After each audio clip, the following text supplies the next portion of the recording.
Yo, yo, yo, yo, yo, what up, man? It's your girl V-Henny, man. You already know the vibes. Welcome to the Artistry, where we talk shit about music, entertainment, and the everyday struggles.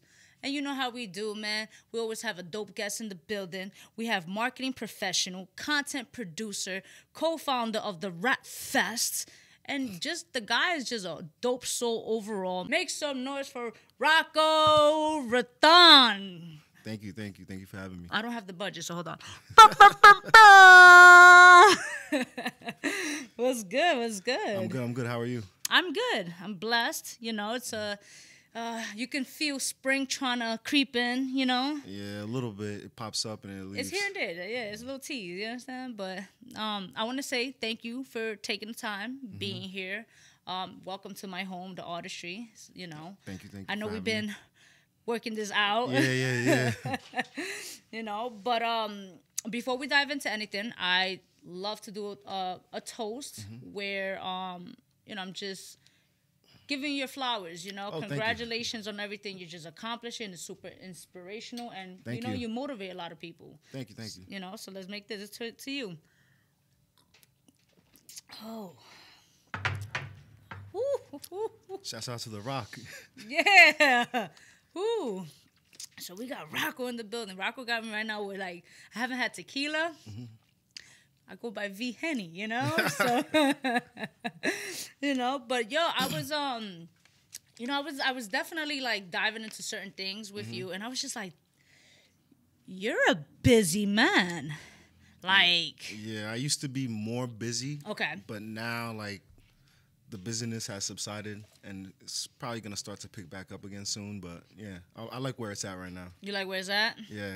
How was it with, you know, when you were at that point where it was just a little bit, I'm not gonna say chaotic, but you know, you have that moment where you're just like schedule booked and whatever. You know, like sometimes you even forget your personal endeavor. So how was that like? I mean, at that time when I was at my busiest and I was doing a bunch of different things at once, yeah, it was busy, and I didn't have much of a social of a personal life, but I was doing what I loved. So I never it wasn't a problem. Okay. It did become a problem once. I think it was 2015 or 2015, I believe. Okay. Where I was doing so much and I was up for like 3-4 days because I was working on projects, working over here, working over there. And they always say whenever you're working at a whole bunch of different places at once, you're probably not getting paid much. Right? So I think about like the third or fourth day, I forget, I collapsed. Wow, really? Yeah. Because I was just I was coming home, I was out, I was working all day, then going out to events afterwards, and then I would come home and work on other projects and then stay up. And I did that for like 3-4 days, and my body just gave up. It weighs a toll on you. Like, people don't realize, you know, again, it's a beautiful thing because it's something you love, right? But it's challenging. And I say this because I remember there were times when I was doing a tour, and I was like hitting like over 19 cities, right? And I think after like a week, I was already in a place where I lost my voice. I looked drained, and I was even getting sick because it was just like, people don't realize like you have to prepare yourself for this industry, for the game that you want, you know, like and you gotta take care of yourself physically too, because like when you're moving around like that, you're probably not eating healthy, and on top of the poor diet, like going out to events, drinking and stuff like that, and then mixing that with the lack of sleep, it's a bad combo.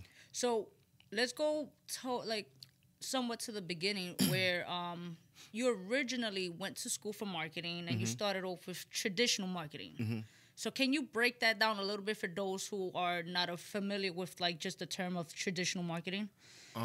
Traditional marketing is basically everything before everything got digital. Okay. Right?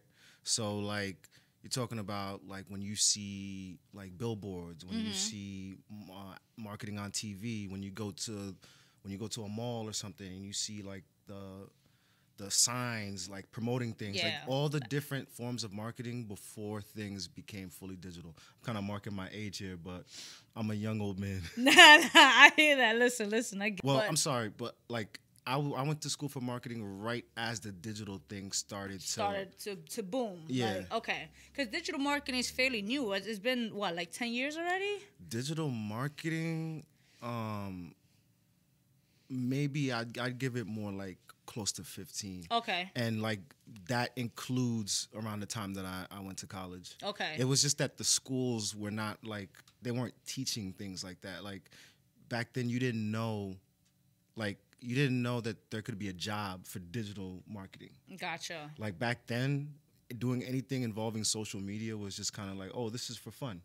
Okay. Like, you ever see those kids that talk about how they learned HTML from MySpace? Yeah. But now, like, people get paid to do that, and they didn't know that that was a skill that they were learning. You know what I mean? Shout out to MySpace for that, you know? Yeah. Like, no, but it's true. Like, you weren't, like, a lot of people wasn't prepared for what's ahead, you know? Mm-hmm. Like, we could talk about the futuristic stuff and then be like, oh, you know, whatever, but not realizing, you know, it's like NFTs and stuff like Mm-hmm. that. Like, so, a lot of people is just like, okay, cool, but they're still not yet prepared for it, you know, until it becomes bigger than what it is. If it, you know, everybody's theory on it is different. But I want to know was just like, how was the transition from that? Because again, you wasn't prepared for digital marketing. So how was that, like, you know? Like I said, well, I didn't say that, we were talking before, but like I always knew that I wanted to work in music. Okay. Right? And I made a decision that I'm not going to go to school for the music business. Okay. I'm actually going to go to school, like a business school, and learn marketing, like almost like a just in case, right? I have something to fall back on. Yeah. Because I came in, I don't know nobody. I don't have no friends or nobody in the business from where I'm from or anything like that. Okay. So that was just kind of like, just if this music, I could curse? No, you can't fucking curse. Nah, go ahead. No, I was like, if this music shit don't work, like at least I got this degree and I could go get a job. You know what I mean? Okay. And when I started working in the music business, I was working with, you heard the singer Selena Johnson? I'm not familiar with her, but I remember like on an interview you mentioned she's from Chicago, right? Yeah, she's from Chicago. Okay. She sang the hook on Kanye's "All Falls Down." Okay. She sang the hook on Cam's "Down and Out." Okay. Well, the intro at least. And then I was her sister, who's also her manager, was an adjunct professor at my school. Okay. And I saw music business management as like an elective. So I was just like, oh, this is perfect. And by that time, honestly, I had already given up on the music dreams. I had interned at like Interscope. Okay. And like did street team stuff, which I don't think is around anymore. Yeah, I don't think that's around. And so then I quit. I was partying in college. I was doing different things. I was living the college life. Yeah. And then like I just gave up on the whole music thing altogether. And then I saw that elective, and then I was like, oh, I'll just take this. This is an easy A. And then that led to me getting internship with them, because that was around the time I was graduating. Okay. And then I took the internship, and then I got a job with them, and then that was me. That was pulling me back in. Yeah. You know what I mean? And I'm here now. That was the start. That was the calling. Yeah, and like the marketing back then, that was me like straight up like experience. Okay. Like on the job experience, just learning everything. And I was using a lot of social media back then. Okay. Like we were like using Facebook, Instagram had just started, and we were doing these things, and I was still figuring it out. Like there wasn't no Facebook or Instagram ads. There was none of that. It was just trying to figure out different tactics to get her single out there. You know what I mean? And then at the same time, I'm like going with them to shows and helping coordinate that. So it wasn't like the digital stuff was still, it was there, but it wasn't. Yeah, it wasn't as big as what it is now. Exactly. You know, knowing the fact that you're mentioning that, right? You had to figure out certain tactics. What's like, I want, like, knowing the fact that you are responsible for fostering and discovering, you know, like the careers of many, and that can be very challenging. So I want to know, like, can you I guess give me a lesson that was very challenging for you, yet you executed proudly. At that time, or just in general? I would say in general right now. There are, but then I know there are. Like we were talking before about like the wins. The wins. You don't really celebrate them. Yeah. But I guess the thing that I'm most proud of, and it's a shame that like it's not really where it's supposed to be after I left, but was starting the Rap Fest. Okay. Because by that time I was already blogging for Inflex We Trust and DJ Enough. Okay. I had already had like another blog before with my homie from back in college, and we were doing things. Okay. But this time I was doing it on a different level, and I just remember coming up with the idea for the concept. Okay. And then I remember being in my room. I had to like, because after college, you know, in the music business, you don't make no money. Yeah. So at this point, like I had moved back in with my mom, and I remember being in my room. Okay. And just creating the website from scratch. Everything about it, right? And then from there, I built the website, and then I went and got the staff, all the people, the other bloggers that I knew and stuff. And then we started filming content, and then, you know, leveraging my relationships to get our content onto BET Jams and Revolt and all these other places, and just seeing like, okay, like I just like built this shit like at my crib and put all the pieces together, and then we filming the content, and then using my relationships, I'm able to help get it to the masses like that. And I was like, okay, yeah, that's that moment like where it's like, oh, I belong here. Okay. You know what I mean? Okay. And the reason why I'm asking that, right, because again, like going back to the artist, how you was just saying like you was figuring out tactics, and that's a proud moment, because those little tactics, regardless of what, it was still somewhat successful, you know. And then like looking at your career now, like you said, this is a proud moment where you was just in your room, and you know, and boom, you know, this was created. So it's like the fact that, you know, off air when we was talking, how you mentioned like you're hard on yourself, you know, and you know, you always do your best. Going back to the book of 4 agreements, you know, one of the agreements, always do your best. You know, and since you're so hard on yourself, I like to hear those who I love to hear from my peers, like, how do they have those moments where they sit down and just literally celebrate their wins? Because I'm learning it, and at the time, it was challenging. Because you have these expectations, and, you know, you just, you know, you want more. It's easier. I'll tell you this, it's easier to celebrate your wins when your pockets ain't hurting like they used to. Okay. Because when your pockets are hurting, it's very difficult to celebrate your wins. You know what I mean? But once your pockets ain't hurting no more, it's a lot easier. Okay. But even still, you also gotta, like, what we were talking about before when I was saying, like, about being present in the moment. And how, like I was saying, how I realized, like maybe a year or two ago, how, like, for example, when I was working at the Source magazine, I was, like, sitting at the office every other day, like, just shooting the shit with my staff, with my coworkers, and just talking about music, talking about entertainment, talking about everything, just, like, and growing up as someone who read the Source, and now I'm interviewing these celebrities, these athletes, and I'm going here and I'm going there, and I'm backstage here and I'm doing all this, but I wasn't really, like, enjoying everything because I was so worried about, like, I need to, like, accomplish this and I need to accomplish that, and I'm still not here yet and I'm still not there yet. And then now I look back on those moments and I'm like, those are actually, like, some of the best moments of my life. Gotcha. You know what I mean? But I wasn't present to be able to really enjoy it. You get what I'm saying? No, I got you. So when did it start? Again, I know, you know, you're in a place now that you know, you can enjoy it, but when did that moment hit you when you were just like, my career is actually taking off?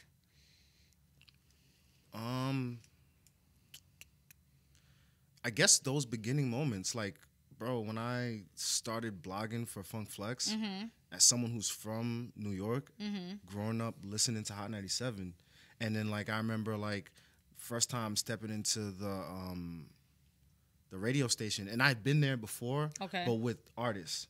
But now I'm there as like an employee, and I'm like, wow, yo, I'm here.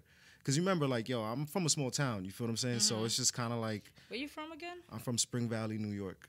Oh wow. Okay. Yep. Okay. So like, it was all like a big thing to me. But when I was like in Hot 97, I'm working for Flex. I'm working for Enough. And then, like, I'm on these email threads with Flex, Enough, Angie, like, you know, different people, like, and I was just like, oh shit, like, I'm here. Yeah. You know what I mean? This And is happening. that was the first moment, like, where I was just kind of like, my success is not tied to an artist.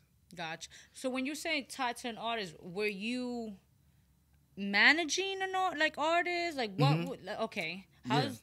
Are you still doing that? Like Managing artists? Yeah. No. No? When did you stop going that route? I stopped going that route. And why? I'm curious. I want to know why. Just managing artists, working with artists. I stopped working with artists probably around 2017. Okay. But I stopped doing it because I felt like at least me working on whatever I'm working on, whether it's a project, whether it's a company, whether it's a job, whatever it is, I can control that more. Meaning, like, I can control my work ethic. Okay. I can control how far I go. Okay. Whereas sometimes when you work with an artist, and, you know, people are human, you know, things happen. It's just like sometimes, like, you know, when you hitch your wagon to someone else, maybe that person might have a different vision than you. Yeah. Maybe that person grows apart from you, or maybe that person just doesn't. Like, we've seen these things happen all the time with people, you know what I mean? There's no need to go into detail, but it's just kind of like, it is what it is. Like, it was a more secure thing for me. Gotcha. And then plus the most important thing was me seeing other people that I know, like, invest so much time and money into artists, and the shit just doesn't work for one reason or another. Yeah. And then it's just like those people kind of end up like, you know, bitter and resentful and all that stuff. And it's just kind of like, I never wanted to be that person. I looked at them and I was just like, I never want to end up like that. So right now in your career with everything you're doing, because again, your roster is incredible. It's super, like, for me, it's motivational. You know, like seeing your resume was just like, yo, this is dope. You know, like, you're not at that place anymore where people are trying to negotiate, because I know you got the name already, you know, like people know who you are, you already have the respect, you know. What are maybe some challenges now that you're facing where it's like you're trying to overcome? With clients? Yeah, with clients right now within your company. I try to keep stuff like that at a minimum. Okay. In terms of, like, if I see someone's gonna be problematic. Okay. Like, they don't have their shit together, or like, I'll refund them before, like, the work even starts. Gotcha. Because I just, like, I'm not even. You don't want the issues. I just don't want the problems, because, like, people, when you're dealing with, like, a client or a team that doesn't have their shit together, there's a reason for that, right? And then when the work starts, they have to do their part too. Okay. Right? For the shit to work. And if they're not doing their part and it doesn't work, guess what they're going to do? They're going to blame you. Yeah. They're not going to, like, look at themselves. So I just don't even, like, entertain that. Like, I really don't have much issues with clients, because 9 times out of 10, I was recommended to them by someone that they respect. Or, you know what I mean? Or they seen my resume and so they know I'm legit. You get what I'm saying? So nowadays, I really don't. Not saying it doesn't happen, but when it does happen, I cut it off right there. Okay. And I know you're obviously you're a content creator, producer. So more or less break that down, because I know certain things you do work on. I've seen it, but break it down for others who, you know, have no idea yet as of right now. As far as that's concerned, that was more so like years ago. I still do that now. Okay. But like that was more so years ago, like when we were creating the ciphers for the Rap Fest, like doing content for that. Okay. Like with the freestyles and things like that, doing mini documentaries for YouTube. Okay. Like I would like help, you know, basically like put their ideas together, do the interviews, and just basically executive produce a lot of the stuff that we were doing back then. So as of right now, what are you're catering to? In terms of content? Yeah, in terms of like just you, Rocko. Oh, right now I'm trying to grow my business for like my marketing company. Okay. But I'm also like working on a project. This is a content project, a big content project that I've been working on and planning for like the better part of the last like 6-7 months. Okay. I actually go in for filming this week. Okay. So yeah, so that's pretty much what I've been working on. But as far outside of that, it's just pretty much my client work. Yeah. Knowing that you told me that you were sort of shy with the cameras, and now you're like shooting and everything. So how does that feel, knowing that you're stepping out of your comfort zone? Like I think it was more so working with my partner Jens, because he he was on doing his content, and he said he was explaining how I helped him grow his business, and how when he met me, like I basically helped him out a lot. So from seeing him, and then he just had no fear. Like he loves the camera, so he like basically like used content to grow his business and his brand. And he always used to push me to like, yo, you need to like start doing content. You need to, and I was just like, nah. But then I realized at one point like I was doing well, but I kind of was like plateaued. Like I wasn't going up anymore. I was just kind of like this. Yeah. So I was just like, I got to make a change. And then that's when I started like, not being afraid to like step in front of the camera. And it was also because like I see other people who are behind the scenes people stepping in front of the camera, you know what I mean? Yeah. And sometimes I might agree with some of the things that they say. Sometimes I might disagree. And then I know that I have a lot of experience and I have something to say as well. You know what I mean? So at that point, it didn't bother me anymore. It's dope that you're at a place of, you're somewhat confident within yourself when it comes to that stepping, and knowing the fact that you knew you were at a place where you're plateau and you wanted to make those changes, because I think that can be a challenging moment. Like were you at that place when you reached that plateau? Was your thought frame was it more like it was more like what's next? Yeah, that was what it was. It was just. Did you feel stuck though? Like how can I do it? Like what? Like I didn't feel stuck. I was just like, I have to do something. Like it wasn't like the money's good, everything is good, but it's just kind of like the days start to feel the same. Like I don't like. Remember I was saying like I always had something to look forward to. Like I didn't have anything to look forward to anymore. Okay. Right, and like doing that was something that really like helped me. Okay. Have things to aspire to. Are you the type to have like the vision boards or like read books for motivational purposes or audios? Like are you?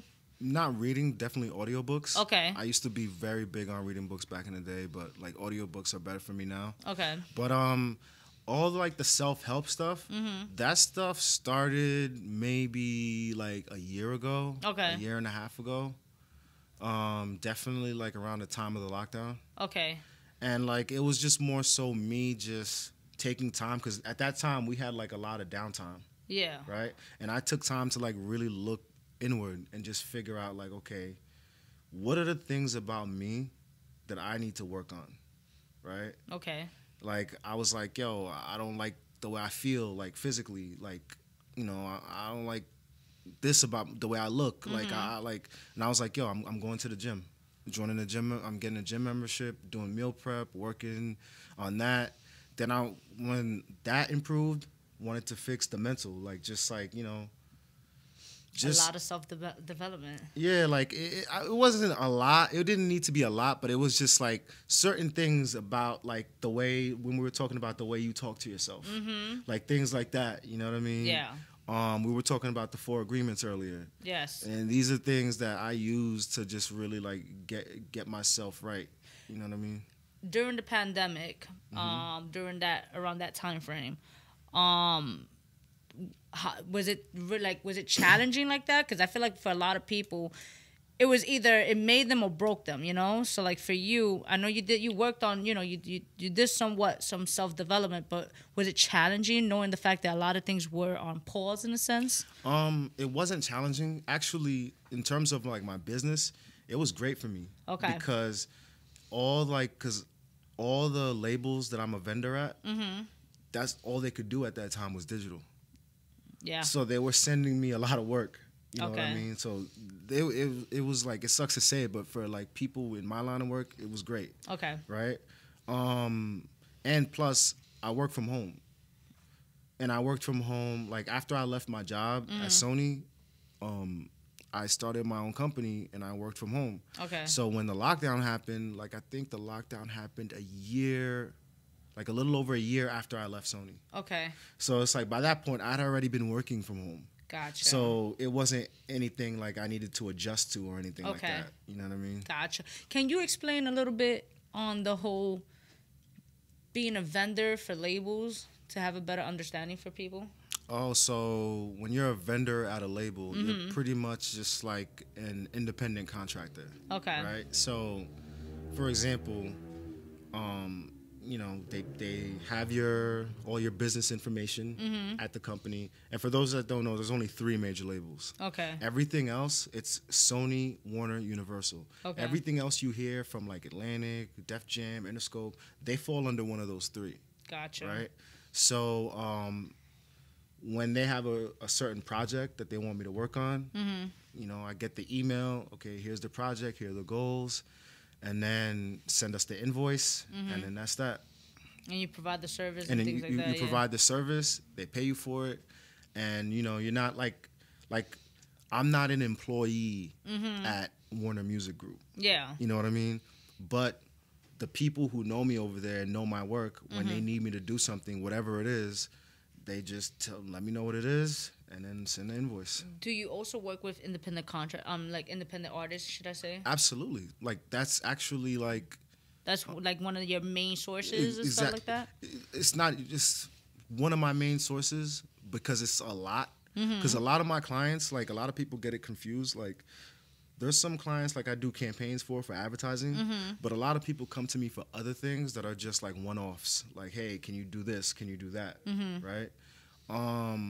But a cornerstone of me marketing and promoting myself is showing the success that independent artists have with me. So like there's a lot of artists that we've been working with, like within a few months, they have deals on the table and they sign a deal. So this is the stuff that I show. Like I don't even really like talk about like the major label artists that I work with. You know what I mean? I mainly highlight like the indie successes that I have, like from working, because to me, that shows the true how good you are as a marketing person. When you can take someone from the ground up who doesn't have much going on and help them build a fan base to the point where major labels come calling. Okay. Whereas, because the truth is, if you're doing marketing for someone who already has an audience or already like is a star, there's a lot of things that are easier for you. Like it's easier to market that. You know what I mean? Okay. And but what about artists who like is the opposite of that, but they want it, they're hungry. However, like, you know, that they because I'm like, and they're short on, like, not they're short, but they have somewhat of a low budget. Like, how can an artist approach you?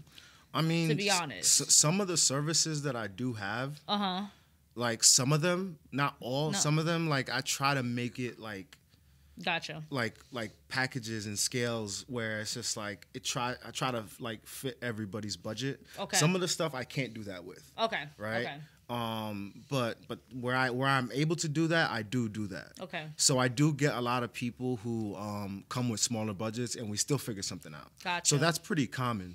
Okay. And I'm like, and some of the artists who know me, who watch this, like, I'm pretty cool. Like, if you're like someone who's you got talent, and I see that you're like really working. And I see, like, you know what I mean? I see the work ethic. I see what you're putting together. I see all of it. And the budget may not be there. Like, I'll help you however I can. Okay. You know what I mean? Like, I'm, No, and that's dope. And the reason why I'm asking that, right, like, you have, and I'm sure you've seen this in the like probably in the past or even now. Like, you have artists, like, they don't realize how important marketing is within their career. And I say this because I'm constant, like me, like since I work with a lot of artists, and I'm like, I tell them, like, it's more than just recording and putting music out there. You know, and like, they look, not all, and I'm not saying everyone, but there's certain artists where they just feel like, oh, I'm working. I just dropped dropped the song and I just left the studio, I'm working. Yeah, like, I think it's just like, because social media makes everything so accessible, and then they see these stories sometimes of like artists going viral, like with this viral clip or this viral hit, and then they get on like that, which does happen, but the likelihood of that happening is very rare, right? So a lot of times artists think like, okay, I'm just gonna make this song or put this video out, and it's lit after that, like, and then like maybe like a few weeks later when that shit is still sitting at like a couple hundred views, and it's just like, you know, they're trying to figure out what to do next, and they start spamming everybody their link, and it's just like, that's not working. Like, that's not what constitutes working. You know what I mean? Yeah. Like, you actually have to like put some type of plan together. You know what I mean? And like, if you're trying to be in music and you're trying to like sell your music or do anything, you're gonna have to spend money at some point. Yeah. Some people might have to spend more money than others, but you're gonna have to spend. I mean, this is a business. They call it the music business for a reason. And in any business that you're trying to start, you're gonna have some type of overhead. You're gonna have money that you're gonna have to spend. You know what I mean? No, that's a fact, and I'm glad that you said that, because again, you know, you have those, and you know, the most I always tell people is just do your research. You understand? Again, people go to you because of word of mouth. That's research. You know, I was referred to you by Vanessa. Shout out to her. Yeah. So she been told me about you, you know, and it's like, again, it's word of mouth. It's research, you know, like, a lot of people don't want to do that research, and doing the research with anything will save you thousands of dollars, because you might have the money but don't want to do research, so you spend money with the first person you find. And let's be 100% honest, there's a lot of people on the internet that are just straight up scammers. I know. Right? And I hear all these horror stories from artists, and it's just like, I feel bad for them, but at the same time, I tell them like, yo, you have to do your research on who you're spending your money with. Yes. Like, you know what I mean? Like, that's a fact. No, it is, like, you know, when you, and that's why I tell them, I hear those stories with even like promoters or like, you know, just the mixtape eras, you know, like, and it's like, bro, like, at the end of the day, I can't feel so bad for you. You have yourself to blame. You can't blame whoever it is. You have yourself to blame, because at the end of the day, you're not taking the time to know what you're getting into, and that's something that you should do if this is the career path you chose. And like, when you think about like just regular life, yo, you have to hire an accountant, or you have to hire someone to fix something in your house, or you know what I mean? And not everybody's good. Not everybody's good at their job. And you have to like read reviews, learn how to read reviews that you see online, like learn how to do research on the people you hire to do things. That's something you just have to do in life, period. Yeah. So the same thing applies to the music business. You know, going back to I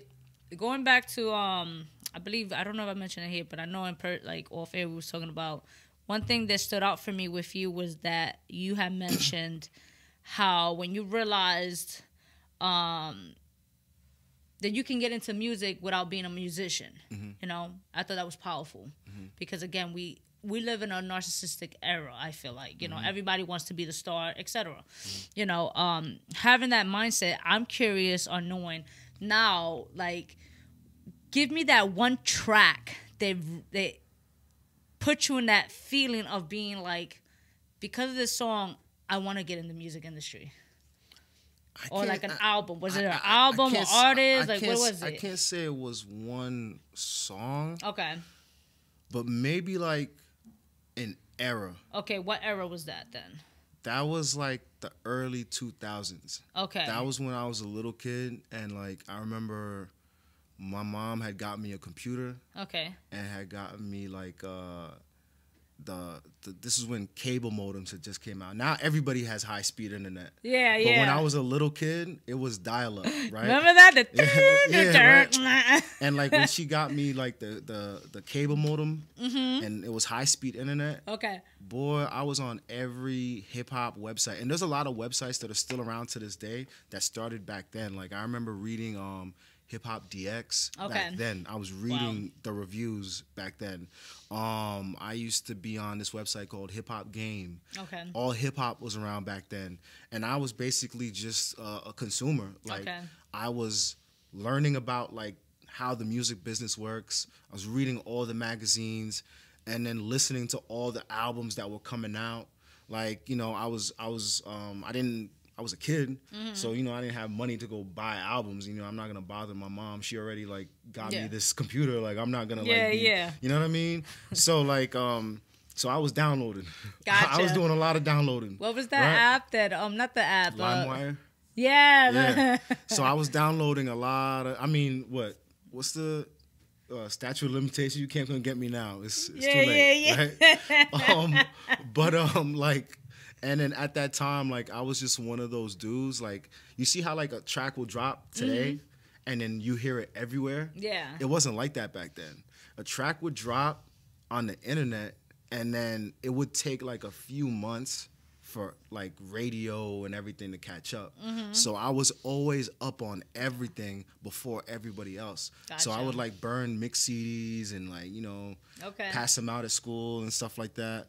And I just remember like listening to albums, and when I finally got the chance to buy CDs, I used to buy the CDs and read the liner notes, see who produced this, see who worked on that, who wrote on this. Okay. And I remember like just my favorite albums back then were The Blueprint. I used to listen to a lot of Nas. Nas is my favorite rapper. I used to listen to Stillmatic. Is he still your favorite rapper? Yeah. Okay. Yeah. I just be getting mad with his production. His production is like hit or miss. I'm not gonna lie to you. But when he's on, he's on. Okay. Right? No, he got the bars. We already know he got the bars. But it's just the production be getting me sometimes. But like even that, Stillmatic, Godson, then 50 came out. To me, that was peak Eminem era. Yes. I don't really listen to that much Eminem anymore. Okay. Like, just I was listening to everything back then. I was listening to mainstream shit. I was listening to underground, like I'm talking about like backpack shit, like fucking Immortal Technique and fucking Poison Pen and like C. Ray's Walls. Like I was listening to everything that was hip hop related. Like I was listening to on the internet. Gotcha. And I just became someone who, to the point where I started finding out who the behind the scenes people were and this, that, and I was just kind of like, yo, I want to do this. This is what I want to do. Dope.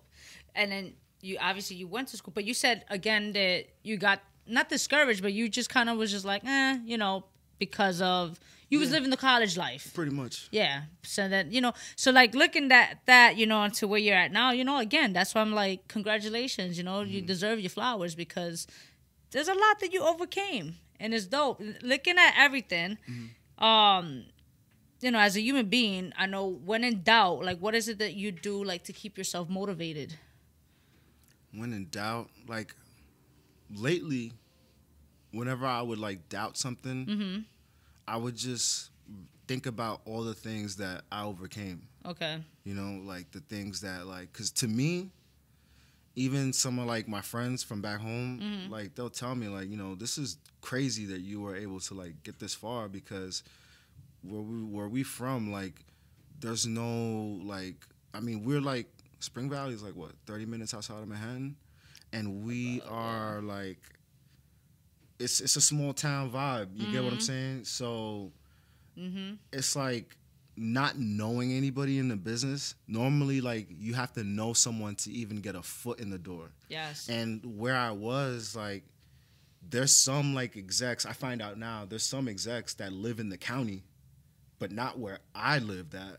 Where I lived at, like, believe it or not, for those that don't know, there's hoods everywhere. There's hoods outside of New York City too. No, that's and where I'm from, like especially that specific neighborhood. You know what I mean? Like, the record execs live in like 2 towns over and like $1 million homes and stuff. You know what I mean? We live in like this like rundown apartment complex. You get what I'm saying? Yeah. So it's a different. You know what I mean? Still, you're not gonna meet nobody who can help you get your foot in the door. It just don't work like that. Maybe for some people now, because people are finding out who lives in the area and they try to network and stuff. But for me, especially someone who was like shy at the time, and I really didn't like talk to anybody who I didn't know, things like that. Matter of fact, it's crazy that I mentioned this. Why? My first job in high school, like, there was one person. This is the closest thing that I ever had to, like, even remotely knowing someone in the music business. Okay. Is Swiss Beats grandma, who's also DNY's mom. Okay. She lived in the area. And she used to come to the pharmacy that I worked at, and I was just one of the people who worked at the front. And I would always be at the front, just like reading like XXL Mag, The Source, right there at the desk. Like, I didn't even give a fuck. Yeah, right? yeah. And she noticed that I would always be reading that stuff, and then she like introduced herself to me, and she told me who her sons and who her grandson is and how she knows this person. And she used to flip the magazine with me and tell me stuff about this one and, DMX and this, that. And I was always like, so like, oh shit, this, that. And then I remember like, this had to be like 2005, 2006 maybe, right? And then I remember in 2017, they had the Rough Riders reunion concert. Yes. Right? And I was backstage for that, right? Okay. And then for the people that was going backstage, there was a whole separate entrance, right? So I'm walking in backstage, and she sees me. Oh, wow. And she's like, oh, shit, you still look exactly the same. And it was just kind of like one of those moments. But, yeah, I just remembered that. Wow. Because that was the one person that I kind of like. She didn't work in the music business, but her family pretty much. Yeah, you know what I mean? yeah. So, yeah, but yeah, like coming from where I'm from, bro, like, understanding how far I've come. Sometimes when I doubt myself, I know I went off on a tangent. No, it's all good. Don't worry about that. But like sometimes when I doubt myself, I just think back like, yo, you've accomplished a lot with very little resources. So how far you are now, like, this is your journey. Like, you're on the right path. You're on the right journey. And just trust the process and always do your best. And let the chips fall where they may. Sometimes I feel like over the years there's been things that I really wanted, like things that I really wanted to happen, and I worked for it to happen. And then when it didn't happen, I was pissed off about it. But then in hindsight, I realized that was actually a blessing. You know what I mean? So I try to remember those things too. Okay. You know, to keep me grounded in the sense of like, don't doubt myself too much, and don't be so invested in something to where when I don't get it, it bothers me. Gotcha. Makes sense.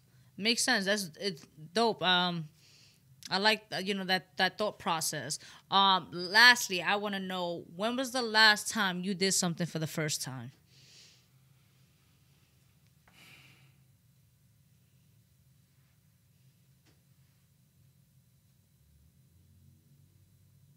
Like, damn. Recently? That's a very good question. I went to Turkey. Oh, really? Recently. Dope. How was that experience? It was a good experience. It was cool. Okay. The food took some getting used to for me. Okay. But other than that, it was a great experience.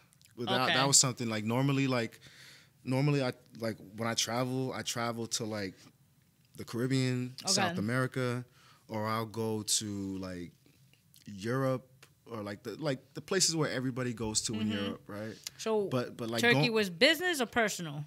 Personal. Okay. But like going there was just kind of like, this is not a place that people from America just normally just decide to go to. You know what I mean? So it was a very different experience. And like even like the language barrier, it was just kind of like, because I'm Haitian, right? And I speak Creole, but like in my house growing up, and the church that I went to, we spoke French. Right? So I had to learn French when I was a kid. And then I took French in high school for an easy A, right? Smart. And then my working Spanish, right? So it's just like, for the most part, I can go a lot of different places and be able to like get around. Right? But Turkey was the first place that is just kind of like, all right, like, nah, it's not none of these languages. Like, you just got to figure it out. I get it, though. I mean, like, I know, like, for me being Latina, like, it wasn't so challenging, but it was when I went to Paris. And I would say certain things, and they understood, but then it's just like, so you're Italian? And I was like, nah. It's because those languages are like they're Romance languages. They are. So it's Spanish, Italian, and French, and Portuguese. Yes. So it's like the words are very similar. Yeah. You know what I mean? Yeah, like sometimes they're identical. So yeah. Yeah, it was, but I can imagine like, getting out there, getting around. So, but it's still a dope experience to be out there. I was told the food is I was told it's good. You said it's I mean, for me it took some getting used to. Okay. But I remember like one of my friends who's Turkish, she like, cuz I was like putting all my food on the IG story. Okay. And I'm basically like, oh, let's try this, let's see. And then she got fed up with my negative reviews. So she just like DM'd me a whole bunch of places to go check out. But, yeah. Okay, so any of the places you checked out, were they little valid? Or? Yeah. Okay. No, well, again, going back to just everything you've accomplished, having you here, thank you for, having this sit down and Thank you speaking. for giving me this platform, for real. Not that, like, seriously, like, it's motivating, it's super dope, and just people don't, what's dope about you is the fact of, like, compared to other people, is like you said, you were so limited on the resources, and yet look at where you're at, and that comes to show people, like, just put your mind to it, once you have that vision, just go full throttle, trust the process, that life is going to hit us, and I tell this to everybody, life is going to happen. You're going to have money issues, you're going to have relationship issues, whatever, like, life is going to happen. Life happens, man, and one of the things that I learned, especially recently, it's that when life happens, like, take it for what it is, and feel what you feel, like whatever it causes you to feel those feelings, but don't let that shit consume you, and then use everything as like a learning experience. Yes. Because as long as you like learn from whatever, because anytime something bad happens to you in life, let's say someone does you dirty or whatever in business or in a personal relationship or whatever, there's still some responsibility on you because you put yourself in that position for that to happen to you. You get what I'm saying?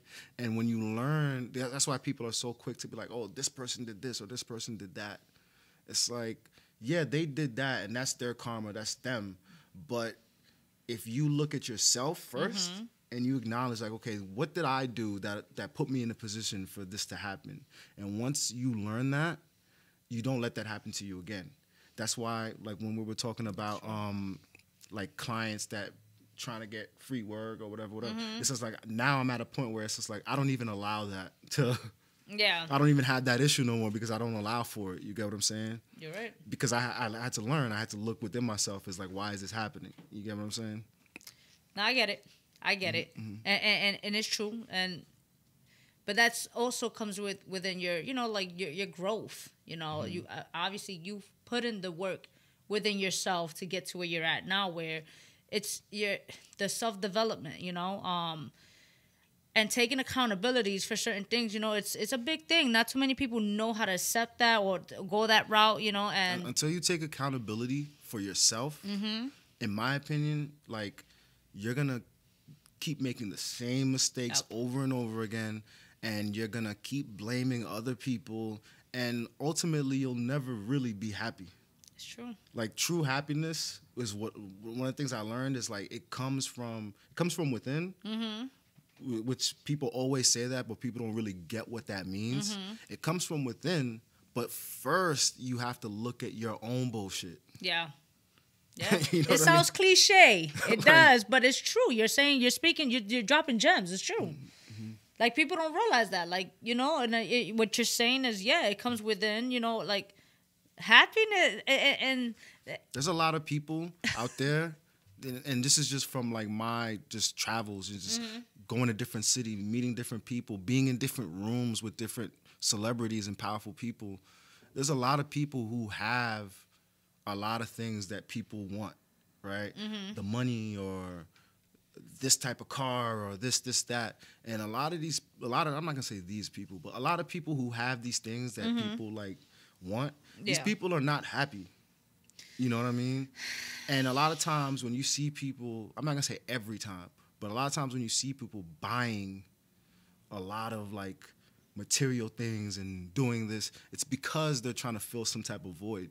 You know what I mean? And even me at one point, like, I started like going off the deep end at one point, like just like on some like, just when like I was plateauing and I wasn't happy because I was just felt like restless mentally or something, right? And then like I started like buying things that I never cared about. You know what I mean? Like, never cared about certain things, and now all of a sudden I'm buying these things, like, and then I had to catch myself like, whoa, bro, this is not you. Yeah. Right? What was it that you bought that had you like, whoa? Nah, it's just like I always wanted a nice car, so I got that. But like I just started like buying like designer clothes and shit like that. Gotcha. And then like anyone who knows me will tell you from when I was young, I never cared about clothes. Gotcha. Ever. Like, I like nice shit, but like I'm not gonna go out and buy the design. And then like I found myself like buying this shit, and I always said to myself, I don't care how much money I make, I'll never buy no shirt that costs this much. I'll never buy this shit. And then like I bought it, and then it just like it didn't. And then now I look at it, and it's just like I don't even like. Yeah. This is not really me, and I don't really care for this type of shit. Like, it didn't make me happy. It didn't like add any value to my life. So it's just kind of like I was just like, you know what, I'm good off this. Like, I had my little phase for like a few months or whatever, but I'm good off this. You know what I mean? Like, I don't, and that's what I mean by like you have to look inward to know who you are, to know. You get what I'm saying? No, I do get it. Trust me. And instead of buying shit like that, I did the self-help shit to really like just like, you know, just improve myself.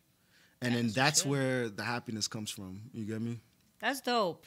That's good. It's when I say it's dope that you were able to recognize that, because again, it's a challenge. And speaking from experience, I think it's social media also, and it's just like I learned a valuable lesson, like. Like, don't, like, you know when they say social media is everybody's highlight tape? Yeah. They only put the good shit, right? But you don't know what people are going through when you see them posting all this fly shit. Like, it's true. And it's just like, it's just, yo, don't compare yourself to people on social media. Don't, like, just live life, man. Enjoy life. Be present. You know what I mean? I had to learn that the hard way, you know, looking at the fact, like, social media, like, you know, because, again, people only post, you know, not everyone, but, you know, majority post just the highlights, you know? So, you know, when you come to a place, like, such as yourself, like, you know, like, the whole self-development, getting into yourself, working through certain traumas and, you know, like, et cetera, you know, when you're facing that face, you know, right there, face value, you know, it teaches you a lot. So, things such as social media, eventually you start learning, like, it's not even real in a sense, you know? Like, it's real, but it's not. That is the perception. That's what it is, you know? And that counts for something, especially in the field that we're both in. Like, perception is everything. Yeah. You get what I'm saying? Like, there's people who are very talented, super talented, are great at what they do, but they haven't mastered the art of, like, promoting themselves correctly, or like putting themselves out there in the correct way to grow their business. So then they, so perception counts for a lot. It does. Again, just you have to learn not to personalize it, looking the outside looking in a sense. And I think that's where, again, that was my lesson. I had to learn not to personalize certain things and just be like, yo, you have your own process. You have your own growth you have to work in, because being in this industry, as you mentioned, at the beginning, it's a struggle. The money is not there like that, It's not even there like that. It's not there at all. Yeah, so it's like, if any business and I always tell people, it doesn't matter what business you're doing, but you have to always invest that time. You always have to make the sacrifices. But being in this industry, you have that whole, you're working for so many years and you get to a place where it's just like, damn, why I'm not where I should be, so I had to learn for me. My lesson was like, I need to learn to trust the process. Realizing now, I had to come to a place where it's just like, all right, you know what? This is my journey. No matter how complicated it gets, I had to put myself in a place where it's like, I need to make the changes. Instead of complaining or bitching about, why me? Because I don't like that pettiness. But, you have to sit down and really analyze what are the changes you have to make. And that's not easy. So again, you recognizing it's just like, yo, when you're stuck somewhere and you realize like, yo, things are not working out, look within yourself so you can figure out, okay, what am I doing wrong? What changes do I need to make? Yes. It's not about the external. Yeah. Like that does play a part, but it all starts with you. No, that's a fact. That's definitely a fact. Listen, we could do a Joe Rogan one day and just go in, But I want to just say though, honestly, like, again, like, thank you for taking the time being here, speaking with me. I look forward to seeing your success, your growth, and everything. And likewise. And where, for everybody who's watching, where can they find you, all that good stuff. Everything online is Round Face Rocko. Round Face Rocko. On IG, Twitter, and my website is rockorathon.com. And y'all already know the vibes, yo. Definitely, yo. You will find all his information in the description box below. Thank you for liking, commenting, subscribing. You guys are super dope. And I'm out, motherfuckers. So y'all already know. Rock out with your cocks out. Jam out with your clam out. You dig? the Artistry. Catch us on YouTube, Facebook, or outlets. Follow us.